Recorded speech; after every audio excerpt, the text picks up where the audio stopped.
So I think there's a bigger discussion. I think both of you could probably shed some important light on too, outside of Twitter. This weaponization of content from platforms is being used to get people banned from their banking accounts. You know, we can talk about Patreon, for instance. And again, I'm not. This may just be something you could chime in on. Patreon banned a man named Carl Benjamin, also known as Sargon of Akkad. He's also banned from Twitter, and it was because. Do you know why he got banned from Twitter? I can see. That's an interesting one. I do have some of the details here. Do you want me to read them? Yeah, please. Okay. Looks like it's going to be gross. It's not stuff that I love saying, but I will say it. Want Jack to say it? I should make Jack say it. He doesn't like cursing either. Let's see. Okay. I curse more than he does, so I guess I should say it. First strike. Fuck white people, kill all men, die cis scum. None of the above qualify as hate speech. Okay, but wait a minute. When was that? I don't have the dates. I'm sorry. But he's a white guy. I mean, obviously he's joking around there. Him saying also, fuck white people. It also sounds like he's trying to make a point about your rules and how you enforce them, not actually. Possibly. Well, which is also exactly why he got kicked off of Patreon. He was exactly. Yeah. Well, I know he also posted a photo of interracial gay porn at some white nationalists to make them angry. Yes. Yeah, he's funny. Well, he's funny sometimes. I can understand how posting that photo is an egregious violation of the rules, whether or not he was trying to insult some people. That's a very good point, and I wanted to bring that up. Is porn a violation of the rules? Porn, generally, no. Good. Really? Good for you. Oh, so then why would because it happens in my feed all the time. I follow a couple naughty girls, and occasionally they post pictures of themselves engaging in intercourse. I'm like, yikes. So then, why? What else? What are the other strikes for Sargon or Carl? Let's see. There was the use of a Jewish slur. How do you use it?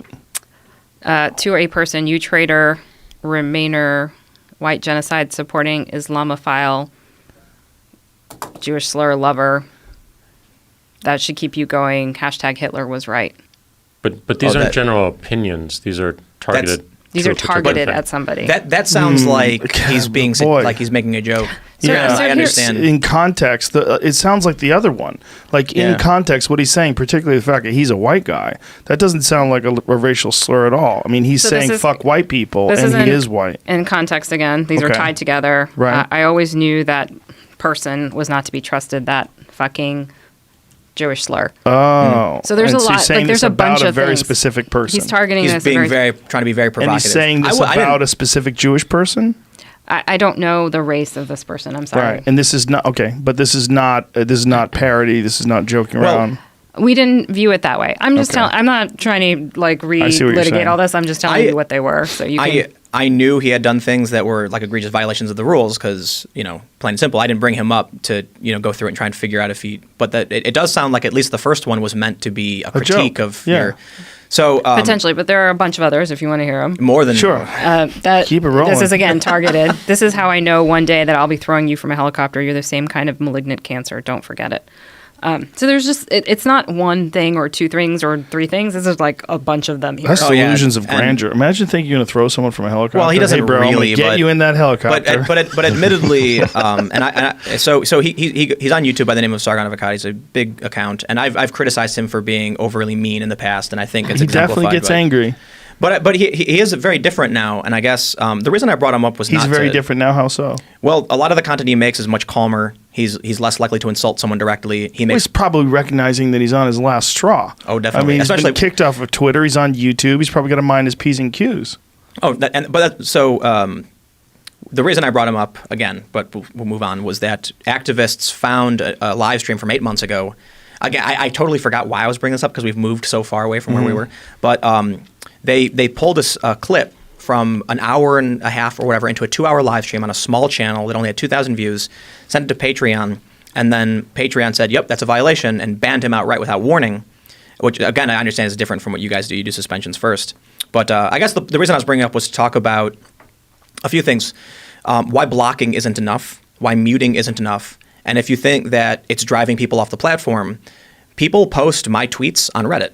I block them. They use a dummy account, load up my tweet, post it to Reddit, and then spam me on Reddit. So blocking and even leaving Twitter would never do anything short of me shutting up. Yep. There's nothing you can do to protect me or anyone else. Look, I mean, these are exactly the conversations we're having. The reason why I don't think blocking and muting are enough is, one, I don't think we've made mute powerful enough. It's spread all over the service. You can use it, and then you got to go find where you actually muted these people or go to their profile page, and that's just it's a disaster. It just doesn't work in the same way that it should work in the same way that follow works, which is just the inverse of that. I noticed that now I get a notification that says you can't see this tweet because you muted this person. Right. Before, I would just see a weird reply and be like, and I go, oh, it's one of those. Exactly. People, So there's also all this infrastructure that we have to fix in order to pass those through in terms of what action you took or what action someone else took, to be transparent about what's happening on the network. The second thing, block is really interesting. I think it's my own view is it's wholly unsatisfying, because what you're doing is you're blocking someone. They get notification that you've blocked them, which may embolden them even more, which causes others around and ramifications from the network. But also that person can log out of Twitter and then look at your tweets just on the public web, because we're public. So exactly. It doesn't feel as rigorous and as durable as something like making mute much stronger. But I guess the challenge is, no matter what rule you put in place, people are going to harass you. If you're engaging in public discourse, if I go out in the street and yell out my opinion, somebody could get in my face. If I get off Twitter because I'm sick look, I'm sure you get it way worse than I do, especially as, the high profile. Probably getting it right now. Yeah, absolutely. Oh, me too. God, I can only imagine things. But so the only thing I can do is, look, we're not on Twitter right now. We're on Joe Rogan's podcast, and they're still going to target you on Twitter. They're still going to. I guarantee we're all over Reddit. The left is probably railing on me. The right's railing on you guys. So it seems like even if you try everything in your power to make Twitter healthier and better, it's not going to change anything. No, I'm not sure about that.